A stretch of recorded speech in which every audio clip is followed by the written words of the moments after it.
ಕಲಬುರಗಿ ಜಿಲ್ಲೆಯ ಜನರಿಗೆ Mira men's avenue ವತಿಯಿಂದ ಶುಭ ಸುದ್ದಿ. ಮಿರಾ ಮೆನ್ಸ್ ಅವೆನ್ಯೂ ಬಟ್ಟೆ ಶೋರೂಮ್ನಲ್ಲಿ ಬ್ರಾಂಡೆಡ್ ರೆಡಿಮೇಡ್ ಬಟ್ಟೆಗಳ ಮೇಲೆ ಅಪ್ ಟು 50% ಡಿಸ್ಕೌಂಟ್. ಮತ್ತ್ಯಾಕೆ ತಡ, ಹಿಂದೆ ಭೇಟಿ ನೀಡಿ ನಿಮ್ಮ ಮಿರಾ ಮೆನ್ಸ್ ಅವೆನ್ಯೂನಲ್ಲಿ.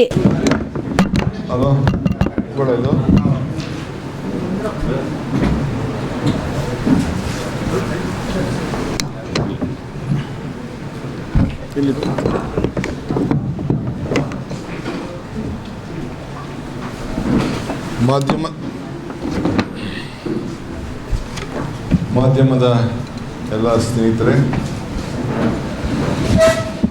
ಗೌರವಾನ್ವಿತ ರಾಜ್ಯದ ಮುಖ್ಯಮಂತ್ರಿಗಳಾದಂಥ ಡಾಕ್ಟರ್ ಪರಮೇಶ್ವರ್ ಅವರೇ, ಹಿರಿಯ ಸಚಿವರಾದಂಥ ಸಹೋದ್ಯೋಗಿಗಳಾದಂಥ ಕೆ.ಎಚ್. ಮುನಿಯಪ್ಪ ಅವರೇ, ಜಿಲ್ಲಾ ಮಂತ್ರಿಗಳಾದಂಥ ಪ್ರಿಯಾಂಕ್ ಖರ್ಗೆ ಅವರೇ, ಶಿವಪ್ರಕಾಶ್ ಪಾಟೀಲ್ ಅವರೇ,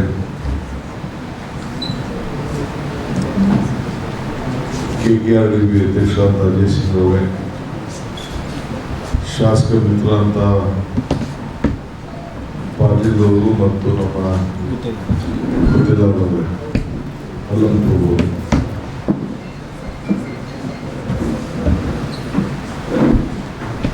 ನಾನು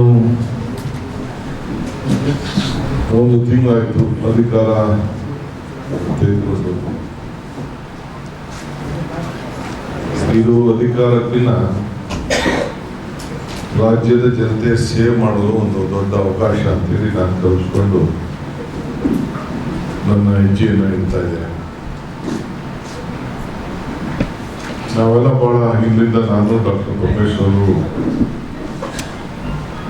ನಾವು ಇಬ್ಬರು 89ರಲ್ಲಿ ವಿಧಾನಸಭೆಗೆ ಬಂದದ್ದು. ಸೊ ನಾವೆಲ್ಲ ಒಟ್ಟಿಗೆ ಸೇರಿ I believe in collective leadership, ಸಾಮೂಹಿಕ ನಾಯಕತ್ವದಲ್ಲಿ ನಾವೆಲ್ಲ ಸೇರಿ, ನಾನು, ಮುನಿಯಪ್ಪನವರು, ಪ್ರಿಯಾಂಕು, ಪಾಟೀಲ್ ಅವರು, ಶಿವಪ್ರಕಾಶ್ ಪಾಟೀಲ್ ಅವರು, ನಾವೆಲ್ಲ ಸೇರಿ ಒಟ್ಟಿಗೆ ಕೆಲಸವನ್ನು ಮಾಡೋದು. ಇವತ್ತು ಕಲ್ಯಾಣ ಕರ್ನಾಟಕ ದೊಡ್ಡ ಬರಗಾಲ, ಇಡೀ ಪ್ರಪಂಚದಲ್ಲೇ ಒಂದು ದೊಡ್ಡ ಉಷ್ಣಾಂಶ ಹೆಚ್ಚಿಗೆ ಆಗ್ತಾ ಇದೆ ಅಂತೇಳಿ ಈಗಾಗಲೇ ಮಾಹಿತಿ ಎಲ್ಲ ನಿಮಗೆಲ್ಲ ಗೊತ್ತಿದೆ. ಈ ಮಧ್ಯದಲ್ಲಿ ಸುಮಾರು 20,000 ಜನ, ಹೆಚ್ಚು ಜನ ಯುರೋಪ್ನಲ್ಲಿ ಒಂದು ತಿಂಗಳಲ್ಲೇ ಪ್ರಾಣ ಕಳ್ಕೊಂಡಿದ್ದಾರೆ ಅಂತೇಳಿ ವರದಿ ಕೂಡ ನಿಮಗೆಲ್ಲ ಇದೆ. ನಮ್ಮ ರಾಜ್ಯದಲ್ಲೂ ಕೂಡ ಒಂದು ದೊಡ್ಡ ವಾತಾವರಣ ನೀವೆಲ್ಲ ನೋಡ್ತಾ ಇದ್ದೀರಿ. ಈಗ ಸ್ವಲ್ಪ ನಿನ್ನೆಯಿಂದ ಸ್ವಲ್ಪ ಕೆಲವು ಕಡೆ ಮಳೆ ಬಂದು ಒಂದು ಸ್ವಲ್ಪ ಒಳಹರಿವು ಬರ್ತಾ ಇದೆ. ಮಲೆನಾಡಲ್ಲಿ, ಕರಾವಳಿ ಪ್ರದೇಶದಲ್ಲಿ. ಅದು ಬಿಟ್ಟರೆ ಇನ್ನೆಲ್ಲೂ ಮಳೆಯನ್ನ ಕಾಣ್ತಾ ಇಲ್ಲ. ಸೊ ಈಗಾಗಲೇ ನಾವು 15 ದಿನದ ಒಳಗಡೆ, ಇನ್ನು ನಾನು ಬೆಳಗಾಂ ಕೂಡ ನಾನು ಗುರುವಾರ ಹೋಗ್ತಾ ಇದ್ದೀನಿ, ಅಲ್ಲೂ ಕೂಡ ಪರಿಶೀಲನೆ ಮಾಡ್ತೀನಿ.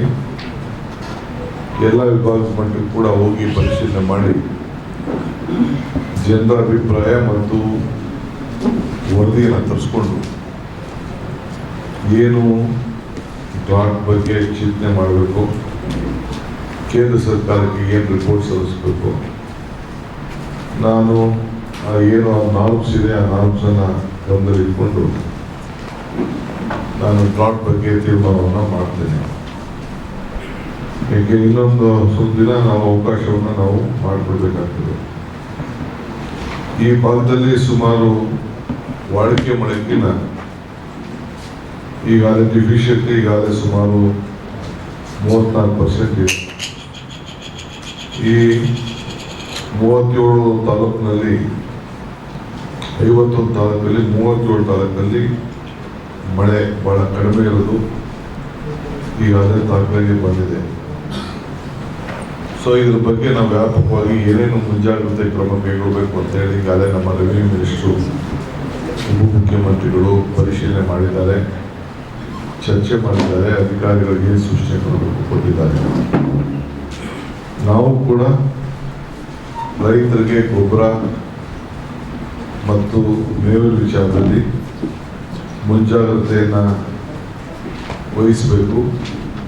ಗೊಬ್ಬರನ ಸ್ಟಾಕ್ ಮಾಡಿಟ್ಕೊಂಡಿರಬೇಕು. ಒಳ್ಳೆ ಬಿತ್ತನೆಯನ್ನು ನೀವು ಸಿದ್ಧತೆ ಮಾಡಿಕೊಳ್ಬೇಕು ಅಂತೇಳಿ ಈಗಾಗಲೇ ನಾವು ಅವರಿಗೆ ತಿಳಿಸಿದ್ದೇವೆ.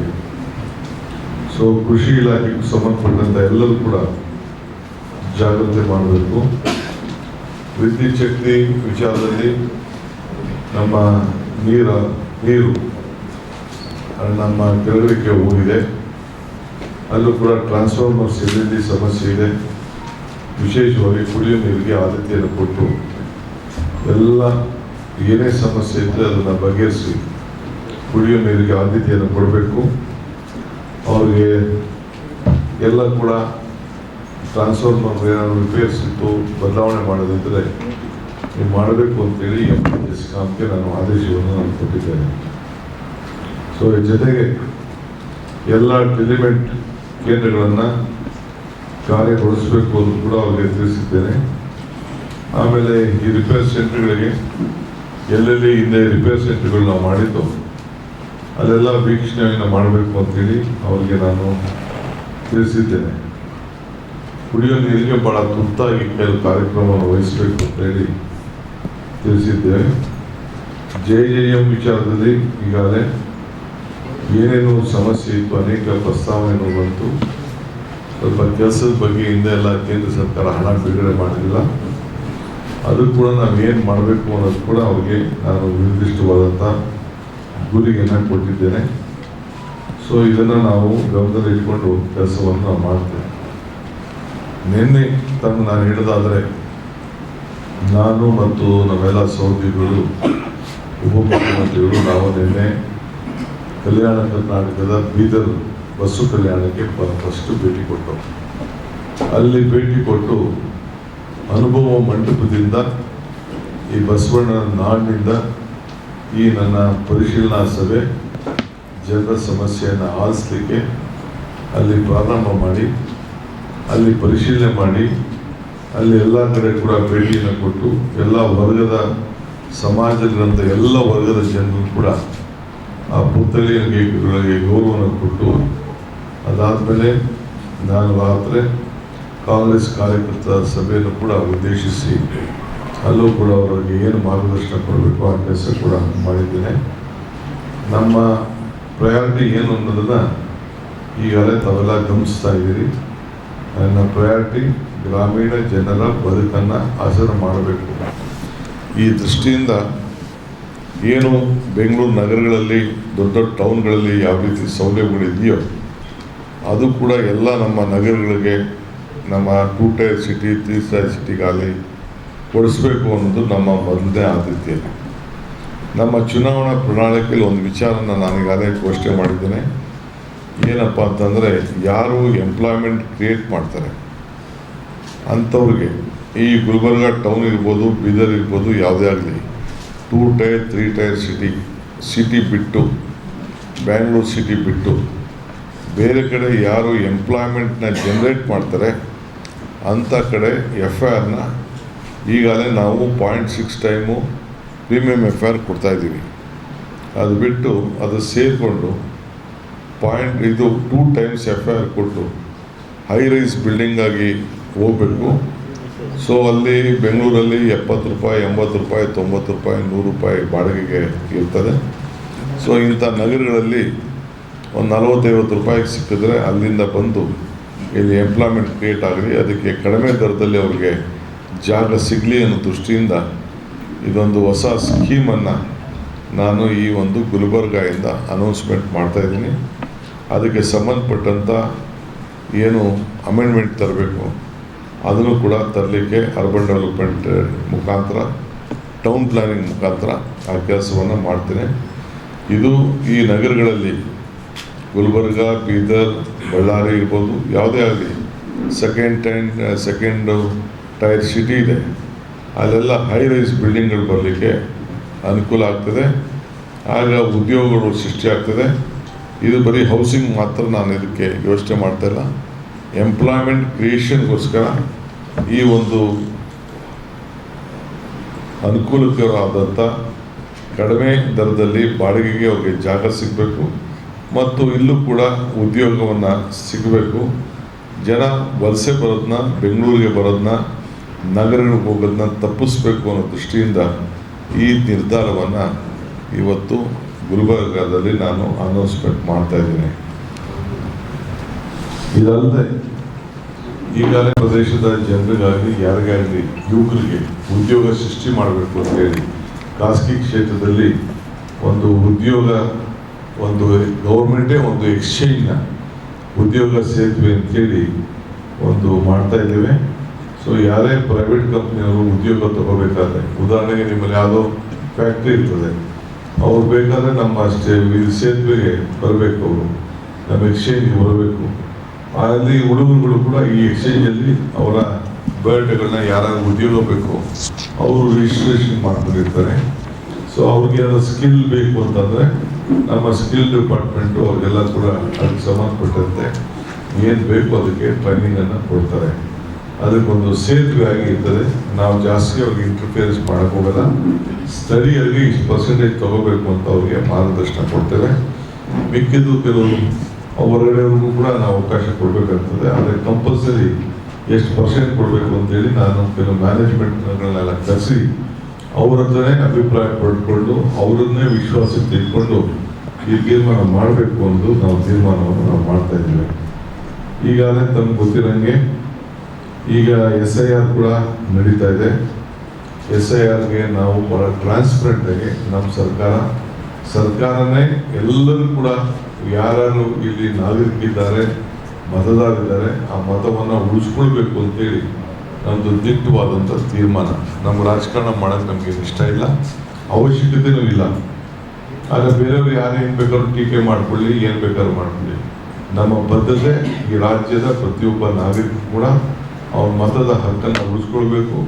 ಅವನ ಮುಂದಕ್ಕೆ ಅವ್ನಿಗೇನೇನು ಸರ್ಕಾರದ ಬೆನಿಫಿಟ್ ಇದೆಯೋ ಅದೆಲ್ಲ ಕೂಡ ಅವನಿಗೆ ತಲುಪಬೇಕು ಅನ್ನೋದು ನಮ್ಮ ಉದ್ದೇಶ. ಇದಕ್ಕೆ ನಾವು SIRಗೆ ಸರ್ಕಾರ ಸಂಪೂರ್ಣವಾಗಿ ಪ್ರೋತ್ಸಾಹ ಕೊಡ್ತಾ ಇದೆ. ಆದರೂ ನಮಗೆ ಭಿನ್ನಾಭಿಪ್ರಾಯ ಇದೆ.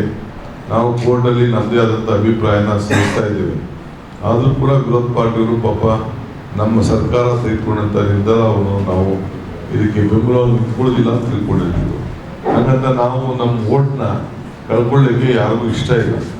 ಅದಕ್ಕೆ ನಾವು ಜನರಿಗೆ ಜಾಗೃತಿ ಮೂಡಿಸುವಂಥ ಕೆಲಸವನ್ನು ನಮ್ಮ ಸರ್ಕಾರ ಈ ದೇಶದಲ್ಲಿ ಯಾವ ರಾಜ್ಯದಲ್ಲಿ ಮಾಡದೇ ಹೋದ್ರೂ ಕೂಡ ನಮ್ಮ ರಾಜ್ಯದಿಂದ ಇದಕ್ಕೆ SIRಗೆ ನಾವು ಪ್ರೋತ್ಸಾಹವನ್ನು ಏನು ಅವರು ಮಾಡಿದ್ದಾರೆ, ತೊಂದರೆ ಆಗಬಾರ್ದು ಮತದಾರರಿಗೆ ಅಂಥೇಳಿ ನಾವು ದಿಟ್ಟವಾದಂಥ ಕ್ರಮ ಕೈಗೊಂಡಿದ್ದೇವೆ. ಅದಕ್ಕೆ ಇವತ್ತು ನಾನು ಎಲ್ಲ ಅಧಿಕಾರಿಗಳಿಗೆ ನಾನು ಹೇಳಿದ್ದು, ನಾವು ಯಾವುದಕ್ಕೂ ಕೂಡ ಇಲ್ಲಿಗಲ್ ಆ್ಯಕ್ಟಿವಿಟೀಸ್ಗೆ ನಮ್ಮ BLOಗಳಿಗೆ ಅವಕಾಶ ಕೊಡೋದಿಲ್ಲ. ಪ್ರತಿ ಮನೆಗೂ ಹೋಗಿ 3 ಬಾರಿ ಹೋಗಿ ಆ BLO ಫಾರ್ಮ್ ಕೊಡಬೇಕು. ಬಟ್ ಅದನ್ನು ರಿಸೀವ್ ಮಾಡಿಕೊಂಡು ಕರೆಕ್ಷನ್ ಮಾಡಿ ಗೈಡ್ ಮಾಡಲಿಕ್ಕೆ ಪೊಲಿಟಿಕಲ್ ಪಾರ್ಟಿಗೆ ಅವಕಾಶ ಇದೆ. 20 BLOಗಳು BLA ರಿಸೀವ್ ಮಾಡಿಕೊಂಡು ಕರೆಕ್ಷನ್ ಮಾಡಿ BLOಗಳಿಗೆ ತಲುಪಿಸುವಂಥ ಒಂದು ಅವಕಾಶ ಇದೆ. ಅಷ್ಟು ಬಿಟ್ಟರೆ ಬೇರೆ ಯಾವುದಕ್ಕೂ ನಾವು ಕಾನೂನು ವಿರುದ್ಧವಾಗಿ ನಮ್ಮ ಅಧಿಕಾರಿಗಳಿಗಾಗಲಿ ಯಾರಿಗೇ ಆಗಲಿ ನಾವು ಅವಕಾಶ ಕೊಡೋದಿಲ್ಲ. ಕಾನೂನು ಏನು BLO ಕೊಡೋದ್ರ ಬಗ್ಗೆ ಏನು ಅವ್ರಿಗೇನು ಜವಾಬ್ದಾರಿ ಇದೆ, ಅವರಿಗೆ ಫ್ರೀಯಾಗಿ ಎಲೆಕ್ಷನ್ ಕಮಿಷನ್ ಆದೇಶ ಏನಿದೆ ಆ ಪ್ರಕಾರ ನಡೆಸಲಿಕ್ಕೆ ಅವರಿಗೆ ಅವಕಾಶವನ್ನು ಕೊಡ್ತಾ ಇದ್ದೀವಿ. ಅವ್ರಿಗೇನಾದರೂ ಸಹಾಯ ಬೇಕು ಅಂದರೆ ಅವರಿಗೆ ರೆಸಿಡೆನ್ಷಿಯಲ್ ಸರ್ಟಿಫಿಕೇಟ್ ಕೊಡಲಿಕ್ಕೆ ಮತ್ತು ಕ್ಯಾಸ್ಟ್ ಸರ್ಟಿಫಿಕೇಟ್ನ ಡೌನ್ಲೋಡ್ ಮಾಡಿಕೊಳ್ಳಿಕ್ಕೆ, ಉಚಿತವಾಗಿ ರೆಸಿಡೆನ್ಷಿಯಲ್ ಸರ್ಟಿಫಿಕೇಟ್ನ ಅವರಿಗೆ ಕೊಡಲಿಕ್ಕೆ, ಯಾರು ವಾಸ ಇದ್ದಾರೆ ಅವರೆಲ್ಲ ಕೂಡ 10 ವರ್ಷ ವಾಸ ಇರೋಂಥವ್ರಿಗೆ ಕೊಡಲಿಕ್ಕೆ ಯಾರೇ ಸರ್ಕಾರ ಆದೇಶ ಕೂಡ ಹೊರಡಿಸಿದೆ. ಈಗ ಇಲ್ಲಿ ನಾವು ಅನೇಕ ಟಾಸ್ಕ್ ಫೋರ್ಸನ್ನು ಕೂಡ ಈಗಾಗಲೇ ನಾವು ವಿವಿಧ ರೀತಿಯಲ್ಲಿ ಕುಡಿಯೋ ನೀರಿನ ವಿಚಾರದಲ್ಲಿ ಈಗಾಗಲೇ ನಾವು ಮಾಡಿರೋದು ತಮಗೆಲ್ಲ ಗೊತ್ತಿರುವಂಥ ವಿಚಾರ. ಇವತ್ತು ಕಲ್ಯಾಣ ಕರ್ನಾಟಕದಲ್ಲಿ ಅನೇಕ ಸ್ಕೀಮ್ಗಳಿದೆ. ವಿಶೇಷವಾಗಿ ಹಣ ಕಲ್ಯಾಣ ಕರ್ನಾಟಕಕ್ಕೆ ವರ್ಷಕ್ಕೆ 5,000 ರೂಪಾಯಿ ದುಡ್ಡು ಕೊಡ್ತಾ ಇದ್ದೀವಿ. ಅದನ್ನು ಕೂಡ ನಾವು ಪರಿಶೀಲನೆ ಮಾಡ್ತಾ ಇದ್ವಿ. ಒಂದು 80% ಈಗಾಗಲೇ ಕೆಲಸ ನಡೀತಾ ಇದೆ. ಇನ್ನು ಕೆಲವು ಪ್ರೋಗ್ರಾಮ್ಸ್ನ ಕೊಟ್ಟಿಲ್ಲ ಶಾಸಕರು, ಅದಕ್ಕೆ ಕೆಲವು ಡಿಲೇ ಆಗ್ತಾ ಇದೆ. ಅದಕ್ಕೆ ಟೈಮ್ ಲೈನಲ್ಲಿ ನೀವು ಅದನ್ನೆಲ್ಲ ಮುಗಿಸ್ಬೇಕು ಅಂತ ಅವರಿಗೆ ಮಾರ್ಗದರ್ಶನವನ್ನು ನಾವು ಕೊಟ್ಟಿದ್ದೇವೆ. ಸೊ ಎಲ್ಲ ಯೋಜನೆಗಳನ್ನು ಅನುಷ್ಠಾನ ತರಲಿಕ್ಕೆ ಟೈಮ್ ಲೈನಲ್ಲಿ ಹಣ ಖರ್ಚು ಮಾಡಲಿಕ್ಕೆ ಈಗಾಗಲೇ ಏನು ಕಳೆದ ಈ ಪ್ರಾರಂಭ ಮಾಡಿದಾಗಿಂದ ನಮ್ಮ ಸರ್ಕಾರ ಬಂದ ಮೇಲೆ ನಾವೇನು ಮಾತು ಕೊಟ್ಟಿದ್ದೋ ಆ ಮಾತು ಪ್ರಕಾರ ಈಗಾಗಲೇ ಹಣ ಕೂಡ ಈಗಾಗಲೇ ಬಿಡುಗಡೆ ಮಾಡಿಕೊಂಡು ಬಂದಿದೆ. ಕುಡಿಯೋ ನೀರು ವಿಚಾರದಲ್ಲಿ ಎಲ್ಲ RO ಪ್ಲ್ಯಾಂಟ್ಗಳಿಗೆ ರೀಚೆಕ್ ಮಾಡಬೇಕು ಅಂತ ಹೇಳಿದ್ದೇವೆ. ವಾಟರ್ ಕ್ವಾಲಿಟಿ ಚೆಕ್ ಮಾಡಬೇಕು ಅಂತ ಹೇಳಿದ್ದೇವೆ. ವಾಟರ್ ಪ್ಲ್ಯಾಂಟ್ಗಳನ್ನೆಲ್ಲ ಹೊಸದಾಗಿ ನೀವು ಚೆಕ್ ಮಾಡಿ ಅವ್ರು ಏನಾದರೂ ಕೆಟ್ಟೋಗಿತ್ತು ಅಂದರೆ ರಿಪೇರಿ ಮಾಡಿಸಿ ಇನ್ಸ್ಪೆಕ್ಷನ್ ಮುಗಿಸಿ ನಿಮ್ಮ ದಾಖಲೆಗಳನ್ನು ಎಲ್ಲ ನಮ್ಮ DC ಗಳು ಇಟ್ಕೊಳ್ಬೇಕು, CA ಇಟ್ಕೊಳ್ಬೇಕು. ಯಾವ RO ಪ್ಲ್ಯಾಂಟಿಗೆ ಏನೇನಿದೆ ಅಂತೇಳಿ ಅದಕ್ಕೂ ಕೂಡ ಮಾರ್ಗದರ್ಶನವನ್ನು ಕೊಟ್ಟಿದ್ದೇವೆ. ಇದಲ್ಲದೆ ನಮ್ಮ ಕಂದಾಯ ಇಲಾಖೆಯಲ್ಲಿ ಒಂದು ದೊಡ್ಡ ರೆವಲ್ಯೂಷನ್ ಕಾರ್ಯಕ್ರಮ, ಇಡೀ ಭಾರತದಲ್ಲಿ ಯಾವ ಸರ್ಕಾರವೂ ತೆಗೆದುಕೊಳ್ಳಾಗದೇ ಹೋದಂಥ ಒಂದು ಕಾರ್ಯಕ್ರಮ, ಈ ಖಾತಾ ಕಾರ್ಯಕ್ರಮವನ್ನು ಅವರು ಸಂಪಾದನೆ ಮಾಡಿದಂಥ ಆಸ್ತಿಗಳನ್ನು ದಾಖಲೆಗಳನ್ನು ಸರಿಯಾಗಿ ಕೊಡಬೇಕು ಅಂತೇಳಿ ಈ ಖಾತಾ ಕಾರ್ಯಕ್ರಮವನ್ನು ಪೋಡಿ ಮಾಡಿಕೊಳ್ಳುವಂಥ ಕಾರ್ಯಕ್ರಮ, ಈ ಸ್ವತ್ತು ಕಾರ್ಯಕ್ರಮವನ್ನು ನಮ್ಮ ಸರ್ಕಾರ ಇಟ್ಕೊಂಡಿದೆ. ಅದನ್ನು ಕೂಡ ಟೈಮ್ ಲೈನಲ್ಲಿ ನಾವೆಲ್ಲರೂ ಕೂಡ ದಾಖಲೆ ವಿತ್ ಫೋಟೋಗ್ರಾಫ್, ಅವನ ವ್ಯಕ್ತಿ ಫೋಟೋ ಮತ್ತು ಆಸ್ತಿ ಫೋಟೋ ಎಲ್ಲ ಕೂಡ ಹಾಕಿ ಉಚಿತವಾಗಿ ಅವರ ಮನೆ ಬಾಗಿಲಿಗೆ ಅದನ್ನೆಲ್ಲ ಒದಗಿಸ್ಕೊಳ್ಳುವಂಥ ಕಾರ್ಯಕ್ರಮ ಕೂಡ ಈಗ ನಾವು ರೂಪಿಸಿದ್ದೇವೆ. ಕೇಂದ್ರ ಸರ್ಕಾರ ಮತ್ತು ಬೇರೆ ಬೇರೆ ರಾಜ್ಯಗಳು ಕೂಡ ಈ ನಮ್ಮ ಕಾರ್ಯಕ್ರಮಕ್ಕೆ ಭಾಳ ಮೆಚ್ಚುಗೆಯನ್ನು ವ್ಯಕ್ತಪಡಿಸಿದ್ದಾರೆ. ನಮ್ಮ ಅಧಿಕಾರಿಗಳಿಗೆ ಬೆಂಗಳೂರು ನಗರದಲ್ಲಿ ಏನು ನಾವು 26 ಲಕ್ಷ ಮನೆಗಳಿಗೆ ಖಾತೆಯನ್ನು ಫ್ರೀಯಾಗಿ ಕೊಡ್ತಾ ಇದ್ದೇವೆ, ಅದನ್ನು ನೋಡಿ ಈಗಾಗಲೇ ನಮಗೆ ಸರ್ಟಿಫಿಕೇಟ್ ಕೂಡ ಈಗಾಗಲೇ ಕೊಟ್ಟಿದ್ದಾರೆ. ಸೊ ಹಿಂಗೆ ಈ ಭೂ ಸುರಕ್ಷಾ ಯೋಜನೆ ಕಂದಾಯ ಗ್ರಾಮಗಳನ್ನು ಇವತ್ತು ನಾವು ಪ್ರತಿ ಗ್ರಾಮಗಳನ್ನು ನಾವು ಕಂದಾಯ ಗ್ರಾಮಗಳಾಗಿ ಪರಿವರ್ತನೆ ಮಾಡಲಿಕ್ಕೆ ಎಲ್ಲ ವ್ಯವಸ್ಥೆಯನ್ನು ಈಗಾಗಲೇ ನಾವು ಪ್ರಾರಂಭವನ್ನು ನಾವು ಮಾಡಿದ್ದೇವೆ. ಸೊ ಹಿಂಗೆ ಎಲ್ಲರೂ ಕೂಡ ನಾವು ಉಚಿತವಾಗಿ ಫ್ರೀಯಾಗಿ ಸರ್ಟಿಫಿಕೇಟನ್ನು ಒದಗಿಸ್ಕೊಳ್ಳುವಂಥ ಕಾರ್ಯಕ್ರಮ ಕೂಡ ನಾವು ಮಾಡಿಕೊಂಡು ನಾವು ಬಂದಿದ್ದೇವೆ. ಇದಲ್ಲದೆ ಒಂದು ಹೊಸ ಪಾಲಿಸಿನ ಗ್ರಾಮೀಣ ಪ್ರದೇಶದ ಜನರು, ವಿದ್ಯಾರ್ಥಿಗಳು, ಮಕ್ಕಳು ಹಳ್ಳಿ ಇದಕ್ಕೆ ನಗರಗಳಿಗೆ ಹೋಗೋದು ತಪ್ಪಿಸ್ಬೇಕು ಅಂತ ಹೇಳಿ CSR ಶಾಲೆಗಳನ್ನು ಪ್ರಾರಂಭ ಮಾಡಬೇಕು ಅಂತ ತೀರ್ಮಾನ ಮಾಡಿದ್ದೇವೆ.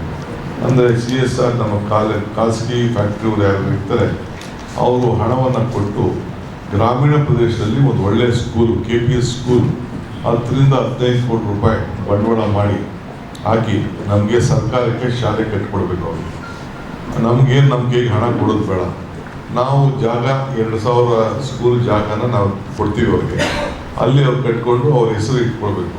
ಈಗ ನಿಮ್ಮಲ್ಲಿರೋ ಸಿಮೆಂಟ್ ಫ್ಯಾಕ್ಟ್ರಿ ಇರ್ಬೋದು, ಇಲ್ಲಿ ಯಾವ್ದಾದ್ರು ಕಬ್ಬಣದ ಫ್ಯಾಕ್ಟ್ರಿ ಇರ್ಬೋದು, ಅವ್ರಿಗೆಲ್ಲರೂ ಕೂಡ ನಾವು ಒಂದು ಪಟ್ಟಿ ಕೊಡ್ತೀವಿ, ಅಲ್ಲಿ ಜಾಗ ಕೊಡ್ತೀವಿ, ಅವರೇ ಕಟ್ಟಿ ಕೊಡೋಂಥದ್ದು ನಮ್ಗೆ. ಏಕೆಂದರೆ ಅವರೇ ನಾವು ದುಡ್ಡು ಕೇಳಿದ್ರೆ 18% GST ಕಟ್ಟಬೇಕಾಗ್ತದೆ.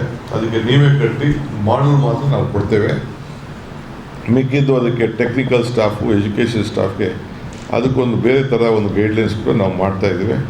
ಸೊ ಹಿಂಗೆ ಜನ ಬೆಂಗಳೂರು ಹಳ್ಳಿಯಿಂದ ನಗರಗಳಿಗೆ ಬರಬಾರ್ದು, ಅಲ್ಲೇ ಒಳ್ಳೆಯ ವಿದ್ಯಾಭ್ಯಾಸ ಸಿಗಬೇಕು.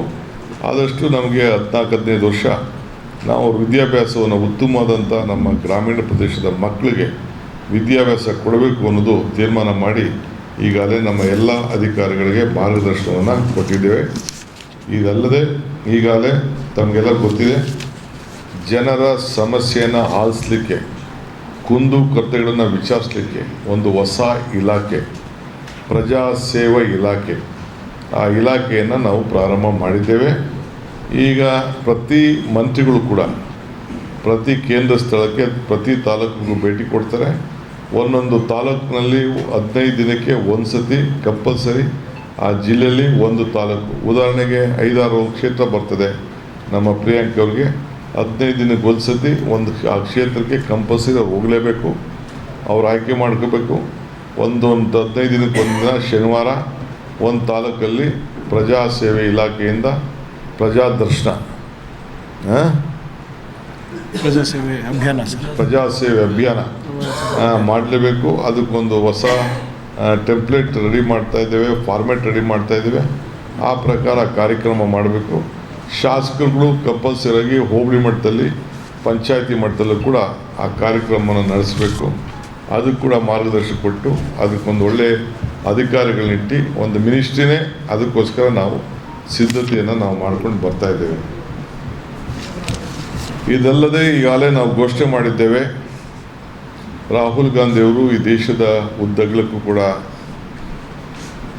ಪಾದಯಾತ್ರೆ ಮಾಡಿದ್ರು, ಭಾರತ್ ಜೋಡೋ ಯಾತ್ರೆ.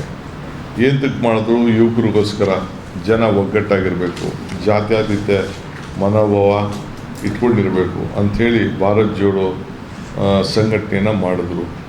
ಸೊ ಅದರ ನೆನಪಿನಲ್ಲಿ ಒಂದು ಹೊಸ ಕಾರ್ಯಕ್ರಮವನ್ನು ನಮ್ಮ ಯುವಕರು ಒಂದಾಗಿರಬೇಕು, ಯಾವಾಗಲೂ ಕೂಡ ಸಾಂಸ್ಕೃತಿಕವಾದಂಥ ವಿಚಾರಗಳು, ಸಂವಿಧಾನದ ರಕ್ಷಣೆ ಮತ್ತು ಅವರ ನಾಯಕತ್ವ ಎಲ್ಲ ಬೆಳೆಸ್ಕೊಳ್ಳಿಕ್ಕೆ, ಕ್ರೀಡೆ ಎಲ್ಲ ಕೂಡ ಮಾಡಲಿಕ್ಕೆ 10,000 ಭಾರತ್ ಜೋಡೋ ಯುವಕ ಸಂಘಗಳನ್ನು ಪ್ರಾರಂಭ ಮಾಡಬೇಕು ಅಂತೇಳಿ ನಾವೀಗಾಗಲೇ ತೀರ್ಮಾನ ಮಾಡಿದ್ದೇವೆ. ಈಗಾಗಲೇ ಆದೇಶ ಹೊರಡಿಸಿದ್ದೇವೆ. ಪ್ರತಿ ಪಂಚಾಯತಿಗೆ ಒಂದೊಂದು ಸಂಘ, ಟೌನಲ್ಲಿ ಪ್ರತಿ ಒಂದು ವಾರ್ಡಲ್ಲೂ ಕೂಡ ಒಂದೊಂದು ಸಂಘ, 200ರಿಂದ 250 ಜನ ಕನಿಷ್ಠ ಮೆಂಬರ್ಸ್ ಇರ್ತಾರೆ. ಒಂದು ಸಂಘಕ್ಕೆ ಸರ್ಕಾರ 10 ಲಕ್ಷ ರೂಪಾಯಿ ವರ್ಷಕ್ಕೆ ಕೊಡ್ತದೆ. ಆ ಕಾರ್ಯಕ್ರಮವನ್ನು ನಾವು ನಡೆಸ್ಕೊಂಡು ನಾವೇನು ಗೈಡ್ಲೈನ್ಸ್ ಕೊಡ್ತೇವೆ ಆ ಕಾರ್ಯಕ್ರಮ ಕೂಡ ಅವ್ರಿಗೆ ನಡೆಸಲಿಕ್ಕೆ ಅವ್ರಿಗೆ ಮಾರ್ಗದರ್ಶನ ಕೊಡ್ತಾ ಇದ್ದೇವೆ. ಸೊ ಈ ಭಾರತ್ ಜೋಡೋ ಯುವಕ ಸಂಘ ನೆಕ್ಸ್ಟ್ ಮಂತು 15ನೇ ತಾರೀಕು ಅಷ್ಟೊತ್ತಿಗೆ ಎಲ್ಲ ರಿಜಿಸ್ಟ್ರೇಷನ್ ಆಗಿ ಚಾಲೂ ಆಗುವಂಥ ವ್ಯವಸ್ಥೆಯನ್ನು ಮಾಡ್ತಾಯಿದ್ದೇವೆ. ಈಗಾಗಲೇ ಅದಕ್ಕೆ ಏನೇನು ಬೇಕೋ ಗೈಡ್ಲೈನ್ಸ್ನೆಲ್ಲ ಕೂಡ ನಾವು ಕಳಿಸ್ಕೊಡ್ತಾ ಇದ್ದೇವೆ. ಈಗಾಗಲೇ OC/CC ವಿಚಾರದಲ್ಲಿ ಈಗಾಗಲೇ ಆಗಸ್ಟ್ 15ನೇ ತಾರೀಕು ಒಳಗಡೆ ಇನ್ನು ಯಾರು ಅರ್ಜಿ ಹಾಕ್ಕೊಂಡಿಲ್ಲ ವಿತ್ ಫೋಟೋಗ್ರಾಫ್ ಸೇರಿ ಅವರು ಅರ್ಜಿ ಹಾಕ್ಕೊಳ್ಬೇಕು. ಯಾರು ವಿದ್ಯುತ್ ಶಕ್ತಿ ಇಲ್ಲ, ನೀರಿಲ್ಲ ಅಂತೇಳಿ ಕೆಲವರು ಪಾಪ ಭಾಳ ತೊಂದರೆಗೆ ಆಗ್ತಾಯಿದ್ರು. ಶಾಸಕರೆಲ್ಲ ಒತ್ತಡ ತಂದರು. ಅದಕ್ಕೆ 15ನೇ ತಾರೀಕುವರೆಗೂ ಒಂದು ಅವಕಾಶವನ್ನು 60-40 ವರೆಗೂ ಕೂಡ ಒಂದು ಅವಕಾಶವನ್ನು ನಾವು ಮಾಡಿಕೊಟ್ಟಿದ್ದೇವೆ.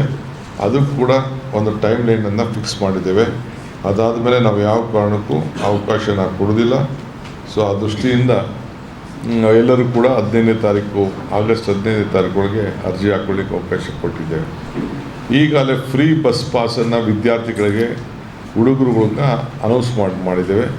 ಅದಕ್ಕೆ ಕೂಡ ಈಗಾಗಲೇ ಅರ್ಜಿ ಹಾಕ್ಕೊಂಡು ಅವ್ರಿಗೆಲ್ಲ ಪಾಸ್ ಕೊಡಲಿಕ್ಕೆ ನಮ್ಮ ಶಾಸಕರು ಹೋಗಿ ಯಾವುದಾದ್ರು ಗೌರ್ಮೆಂಟ್ ಸ್ಕೂಲ್ನ ಕಾಲೇಜಿನ ಆಯ್ಕೆ ಮಾಡಿಕೊಂಡು ಅಲ್ಲಿ ಪಾಸನ್ನು ಒದಗಿಸ್ಕೊಳ್ಳುವಂಥ ಕೆಲಸವನ್ನು ಮಾಡಬೇಕು ಅಂತೇಳಿ ತೀರ್ಮಾನ ಮಾಡ್ತಾಯಿದ್ದೇವೆ.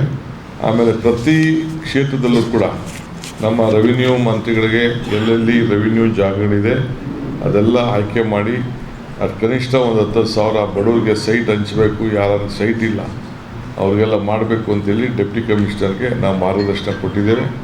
ಮುಂದಿನ ದಿನದಲ್ಲಿ ಅವ್ರಿಗೆಲ್ಲ ಬಡವರಿಗೆ ಸೈಟನ್ನು ಹಂಚಲಿಕ್ಕೆ ಕಾರ್ಯಕ್ರಮವನ್ನು ರೂಪಿಸ್ತಾ ಇದ್ದೇವೆ. ಹೀಗೆ ವಿವಿಧ ಕಾರ್ಯಕ್ರಮಗಳನ್ನು ಇವತ್ತು ಕಲ್ಯಾಣ ಕರ್ನಾಟಕದಿಂದ ಪ್ರಾರಂಭವನ್ನು ನಾವು ಮಾಡಿ ಮಾರ್ಗದರ್ಶನವನ್ನು ಕೊಡ್ತೇವೆ. ಈ ನಿಟ್ಟಿನಲ್ಲಿ ಆಗ್ತದೆ. ಇದಲ್ಲದೆ PM ಮಿತ್ರ ಅಂತೇಳಿ ಒಂದು ಜವಳಿ ಪಾರ್ಕನ್ನು ಸುಮಾರು 320 ಕೋಟಿ ರೂಪಾಯಿಯನ್ನು ಅಭಿವೃದ್ಧಿಪಡಿಸಲು ಈಗಾಗಲೇ ಗುಲ್ಬರ್ಗದಲ್ಲಿ ಅಭಿವೃದ್ಧಿಪಡಿಸಲು ಈಗಾಗಲೇ ನಾವು ವ್ಯವಸ್ಥೆಯನ್ನು ಮಾಡ್ತಾಯಿದ್ದೇವೆ. ಸೊ ಅದಲ್ಲದೆ ಬೆಳೆ ವಿಮೆ ವಿಚಾರದಲ್ಲಿ ಜನ ಭಾಳ ಆತಂಕ ಇದ್ದರು. ಈಗಾಗಲೇ ಹಂಗಾಮಿನಲ್ಲಿ ಮುಂಗಾರಿಗೆ ತೊಂದರೆ ಆದಾಗ ಅದಕ್ಕೆ ನಮಗೆ ದುಡ್ಡು ಬಂದಿಲ್ಲ ಅಂತ ಹೇಳ್ತಾಯಿದ್ರು. ಒಟ್ಟು 585 ಕೋಟಿ ರೂಪಾಯಿ ಬೆಳೆ ವಿಮೆ ಪರಿಹಾರವನ್ನು ಈಗಾಗಲೇ ಲೆಕ್ಕಾಚಾರ ಮಾಡಲಾಗಿತ್ತು. ಇದರಲ್ಲಿ 243 ಕೋಟಿ ರೂಪಾಯಿ ಇತ್ಯರ್ಥಪಡಿಸಲಾಗಿದೆ. ಇನ್ನು 344 ಕೋಟಿ ರೂಪಾಯಿಗಳನ್ನು ಈ ದಿನ ಅಂದರೆ 225 ಕೋಟಿ ರೂಪಾಯಿ ಅನುದಾನವನ್ನು ಬಿಡುಗಡೆ ಮಾಡಲು ಆದೇಶವನ್ನು ನಾವು ಕೊಟ್ಟಿದ್ದೇವೆ. ಉಳಿದ ವಿಮೆ ಪರಿಹಾರವನ್ನು ಸದ್ಯದಲ್ಲೇ ಬಿಡುಗಡೆ ಮಾಡಲು ಸೂಕ್ತ ಕ್ರಮವನ್ನು ಕೈಗೊಳ್ತಾ ಇದ್ದೇವೆ. ಇಷ್ಟು ವಿಚಾರವನ್ನು ಇವತ್ತು ನಾವೆಲ್ಲ ಬಂದು ಬೆಳಗ್ಗೆಯಿಂದ 4 ಗಂಟೆ ಎಲ್ಲ ಜನಪ್ರತಿನಿಧಿಗಳನ್ನ ಕರೆಸಿ ಅವರ ಅಭಿಪ್ರಾಯನೂ ಕೇಳಿ, ಅವರ ಸಲಹೆನೂ ಕೇಳಿ, ಅವ್ರಿಗೇನು ಮಾರ್ಗದರ್ಶನ ಕೊಡಬೇಕು ಆ ಕೆಲಸವನ್ನು ಕೂಡ ಇವತ್ತು ನಾವು ಮಾಡಿದ್ದೇವೆ. ಭಾಳ ಚೀಫ್ ಸೆಕ್ರೆಟರಿ ಆದಿಯಾಗಿ ಎಲ್ಲ ಅಧಿಕಾರಿಗಳು ಕೂಡ ಬಂದು ಪಾಲ್ಗೊಂಡು ಸುಮಾರು 50ಕ್ಕೂ ಹೆಚ್ಚು ಜನ ಶಾಸಕರು ಕೂಡ ಅವರು ಕೂಡ ಬಂದು MP ಗಳು ಬಂದು ಪಾಲ್ಗೊಂಡು ಮಾರ್ಗದರ್ಶನವನ್ನು ಕೊಟ್ಟಿದ್ದಾರೆ.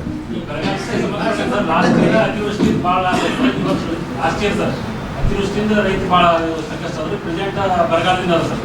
ಈಗ ರೈತರಿಂದ ಸಾಲ ಮನ್ನಾ ಭಾಳ ಬೇಡಿಕೆ ಬರ್ತಾ ಇದೆ ಸರ್. ಈಗ ಆಲ್ರೆಡಿ ಬೇಡಿಕೆ ಬರ್ತಾ ಇದೆ. ಸಾಲ ಮನ್ನಾ ಅನ್ನೋದು ಅಷ್ಟು ಸುಲಭವಾದ ಕೆಲಸ ಅಲ್ಲ. ಈಗ ಆಲ್ರೆಡಿ ಮಹಾರಾಷ್ಟ್ರ ಮತ್ತು ತಮಿಳುನಾಡು ರಾಜ್ಯ ಮಾಡ್ಯಾವ ಸರ್. ಅದನ್ನು ನೋಡೋಣ, ನಾವು ನೋಡ್ತೀವಿ. ನಾವೆಲ್ಲ ಅವ್ರು ಮಾಡಿದ ಹೋದಾಗೆಲ್ಲ ನಾವು ಹಿಂದೆ ಮಾಡಿದ್ದೀವಿ.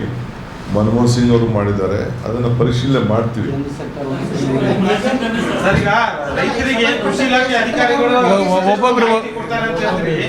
ಆದ್ರೆ ಕೃಷಿ ಇಲಾಖೆಯಲ್ಲಿ ರಾಜ್ಯದಲ್ಲಿ 55% ಉದ್ಯೋಗ ಖಾಲಿ ಇದಾವೆ ಸರ್. ಎಲ್ಲಿ ರೈತ ಸಂಪರ್ಕ ಅಧಿಕಾರಿಗಳಿಲ್ಲ, ಕೃಷಿ ಅಧಿಕಾರಿಗಳಿಲ್ಲ.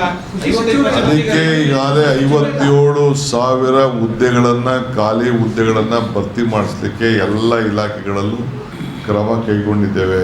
ಪೊಲೀಸ್ ಇರ್ಬೋದು, ಕೃಷಿ ಇರ್ಬೋದು, ರೆವಿನ್ಯೂ ಇರ್ಬೋದು, ಟೀಚರ್ ಶಿಕ್ಷಣ ಸುಮಾರು 16,000, RDPR ಎಲ್ಲ ಇಲಾಖೆಯಲ್ಲೂ ಕೂಡ ಏನು ಇದೆ. ಈ 57,000 ಜನ ಫಸ್ಟು ಇನ್ನೊಂದು 3 ತಿಂಗಳೊಳಗಡೆ ಎಲ್ಲ ಅಪ್ಲಿಕೇಶನ್ ಕರೆದು ಎಂಪ್ಲಾಯ್ಮೆಂಟ್ ಕ್ಲೋಸ್ ಆಗಬೇಕು ಅಂತ ಹೇಳಿದ್ದೇವೆ.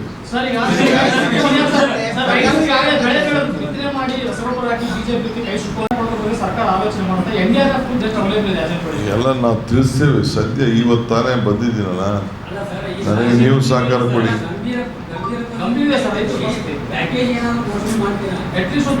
ಅಸೆಸ್ಮೆಂಟ್ ಆಗಬೇಕು. ಇನ್ನು ಈಗ ಸ್ಟಾರ್ಟ್ ಈಗ ಶುರು ಆಗಿದೆ. ಇನ್ನು ಅಸೆಸ್ಮೆಂಟ್ ಮಾಡಬೇಕು. ಕೇಂದ್ರ ಸರ್ಕಾರದ ನೀತಿ ಏನದನ್ನು ನೋಡಬೇಕು. ಅವ್ರು ಏನು ಹೇಳ್ತಾರೆ ಅಂತ ನೋಡಬೇಕು. ಗ್ರೌಂಡ್ ಏನು ಹೇಳ್ತಾರೆ ನೋಡಬೇಕು. ಗ್ರೌಂಡ್ನಲ್ಲಿ ಏನು ವಾಸ್ತವಾಂಶ ಏನಿದೆ ಅದೆಲ್ಲ ಕೂಡ ಪರಿಶೀಲನೆ ಆಗಬೇಕು. ಯಾವ ರೀತಿ ಅವ್ರ ಮಾರ್ಗದರ್ಶನ ಇದೆ ಅಂತ ನೋಡಬೇಕು. ಅವ್ರ ತಂಡ ಬರುತ್ತೆ. ನಮ್ಮ ರಿಪೋರ್ಟ್ನ ಡೆಲ್ಲಿಗೆ ಕೊಡಬೇಕು. ಅದಕ್ಕೊಂದು ಮಾನದಂಡ ಇದೆ. ಆ ಮಾನದಂಡ ಪ್ರಕಾರ ಆದ್ಮೇಲೆ ಅವರು ಬರ್ತಾರೆ. ಒಬ್ಬೊಬ್ರು ಕೇಳಿದ್ರೆ ಅನುಕೂಲ ಆಗುತ್ತೆ ಸರ್.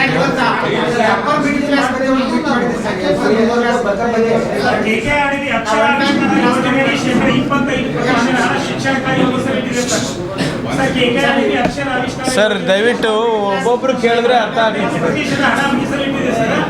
ಕಲ್ಯಾಣ ಕರ್ನಾಟಕ ಭಾಗದಲ್ಲಿ ಸುಮಾರು 16,000 ಸರ್ಕಾರಿ ಶಾಲೆಗಳು ಸುರಕ್ಷಿತವಾಗಿವೆ. ಯಾರೊಬ್ರು ಹೇಳಪ್ಪ.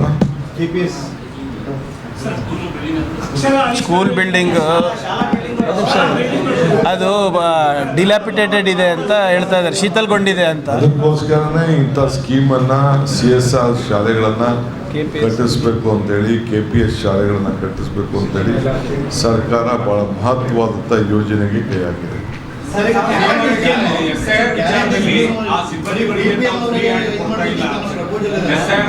ವಿಚಾರದಲ್ಲಿ ಸಿಬ್ಬಂದಿಗಳಿಗೆ ಫ್ರೀ ಹ್ಯಾಂಡ್ ಚುನಾವಣಾ ಆಯೋಗ ಏನು ಹೇಳ್ತದೆ ಅವ್ರು ಅದನ್ನು ಮಾಡ್ತಾರೆ. ನಾವು ಅದಕ್ಕೆ ಇಂಟರ್ಫಿಯರ್ ಆಗಿ ಹೋಗಲ್ಲ. ಇದು ಕೇಂದ್ರ ಸರ್ಕಾರದ ಜವಾಬ್ದಾರಿ. ನಾವು ಅವ್ರಿಗೆ ಸಿಬ್ಬಂದಿ ಕೊಡಬೇಕು, ಆ ಕೆಲಸ ಕೊಡ್ತಾ ಇದ್ದೀವಿ. ನಾವು ಸರ್ಕಾರ ಇಟ್ಕೊಂಡಿರೋರು ಜನರಿಗೆ ತೊಂದರೆ ಆಗಬಾರ್ದು ಅಂಥೇಳಿ ನಾನು ಸುಮಾರು 4.25 ಕೋಟಿ ಕ್ಯಾಸ್ಟ್ ಸರ್ಟಿಫಿಕೇಟ್ ದಾಖಲೆ ನಮ್ಮ ಹತ್ರ ಇದೆ. ಆಮೇಲೆ ಕೆಲವರಿಗೆಲ್ಲ ರಿಜಿಸ್ಟ್ರೇಷನ್ ಸರ್ಟಿಫಿಕೇಟ್ ಕೊಡಬೇಕು ಅಂತೇಳಿ ಫ್ರೀಯಾಗಿ ಉಚಿತವಾಗಿ ಡೌನ್ಲೋಡ್ ಮಾಡ್ಕೊಳ್ಳಿಕ್ಕೆ ಅವಕಾಶ ಇದೆ. ಸೊ ಎಲ್ಲರೂ ಕೂಡ ಮನೆ ಬಾಗಿಲಿಗೆ ಯಾರು ಬೇಕೋ ಅವ್ರಿಗೆ ತಲುಪಿಸೋಂಥ ವ್ಯವಸ್ಥೆನ ನಾವು ಮಾಡ್ತಾಯಿದ್ದೀವಿ. ಅಷ್ಟು ಬಿಟ್ಟು ನಾವು ಯಾವುದಕ್ಕೂ ನಾವು ಇಂಟರ್ಫಿಯರ್ ಆಗಿ ಹೋಗಲ್ಲ. ಬಿಜೆಪಿ ಜೆಡಿಎಸ್ ಕೇಂದ್ರ ಚುನಾವಣಾ ಆಯೋಗಕ್ಕೆ ಹೋಗಿದೆ ಸರ್ ಇವತ್ತು ಇದೇ ವಿಚಾರಕ್ಕಾಗಿ ರಾಜ್ಯ ಸರ್ಕಾರ. ಅವರು ಕೊಡ್ತಾ ಇದ್ದಾರೆ. ಪಾಪ ಅವ್ರಿಗೆ ಏನು ಸಮಸ್ಯೆ ಆಗಿದೆ ಗೊತ್ತಿಲ್ಲ. ನಮ್ಗೆ ಕೊಡಲ್ಲ ಸರ್.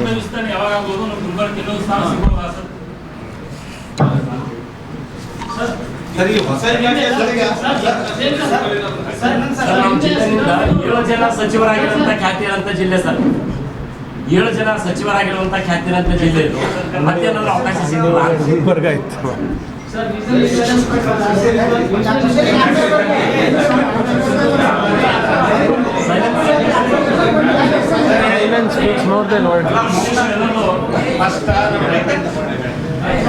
ಹೇಳಿ ಸರ್.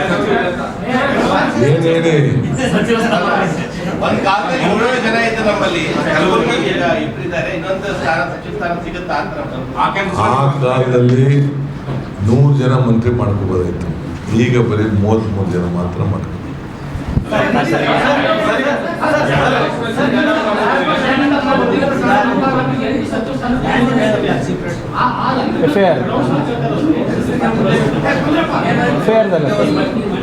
ಸರ್ ಅದು FIR ಕೇಳ್ತಾ ಇದ್ದಾರೆ ಸರ್.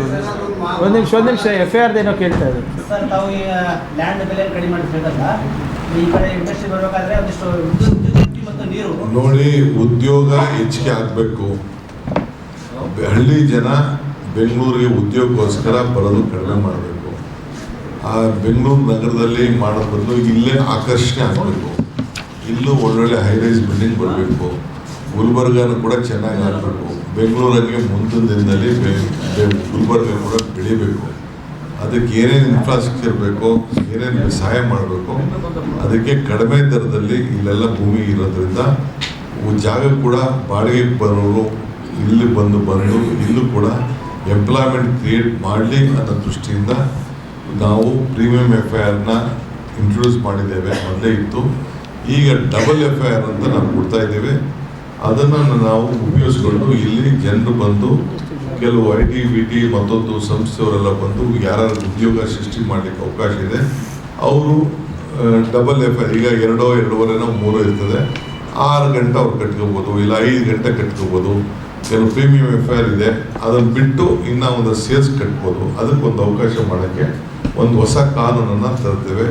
ಹೊಸ ನಗರಗಳಿಗೆ ಹೆಚ್ಚಿಗೆ ಶಕ್ತಿ ತುಂಬಬೇಕು ಅನ್ನೋ ದೃಷ್ಟಿಯಿಂದ ಉದ್ಯೋಗ ಸಿಗಲಿ ನಮ್ಮ ಗ್ರಾಮೀಣ ಪ್ರದೇಶದ ಜನರಿಗೆ ಅಂತ ಈ ಒಂದು ಯೋಜನೆಯನ್ನು ನಾವು ತಂದಿದ್ದೇವೆ.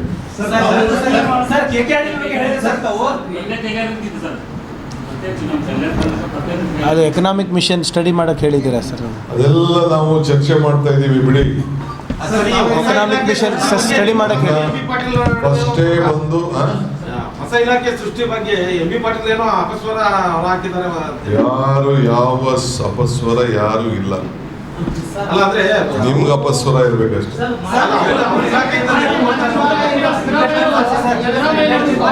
ಅದೇ ಎಕನಾಮಿಕ್ ಮಿಷನ್ ಒಂದು ಪರಿಶೀಲನೆ ಮಾಡೋಕ್ಕೆ ಹೇಳಿದ್ದಾರೆ. Kalyana Karnataka economic mission secretariat ಹೇಳಿದ್ವಿ ಸರ್. ಮಿನಿಸ್ಟ್ರಿ ಕೇಳ್ತಾ ಇದ್ದಾರೆ. ಇಲ್ಲ ಸೆಕ್ರೆಟ್ರಿಯೇಟ್ ಅಂತ ಇತ್ತು, ಸೆಕ್ರೆಟ್ರಿಯೇಟ್ ಮಾಡಿದ್ದೀವಿ. ಈಗ ಸಚಿವಾಲಯನೇ ಪ್ರತ್ಯೇಕವಾಗಿ ಕೇಳ್ತಾ ಇದ್ದಾರೆ ಸರ್. ಅದು ಇನ್ನೂ ಚರ್ಚೆಗೆ ಬಂದಿಲ್ಲ. ಒಂದೇ ದಿನಕ್ಕೆ ಬೇಕಾದಷ್ಟು ಊಟ ಮಾಡೋದಿದೆ.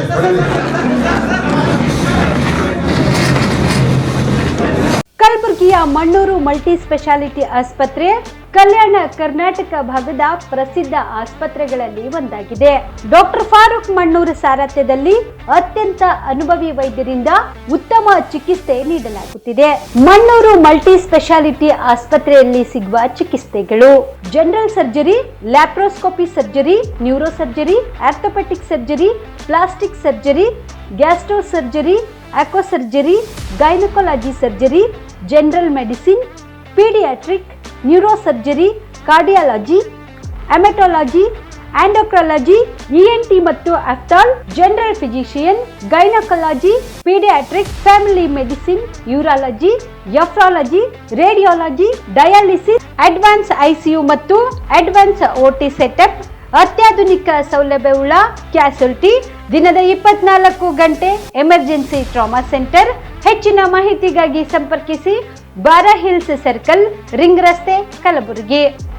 Phone number 9538786108.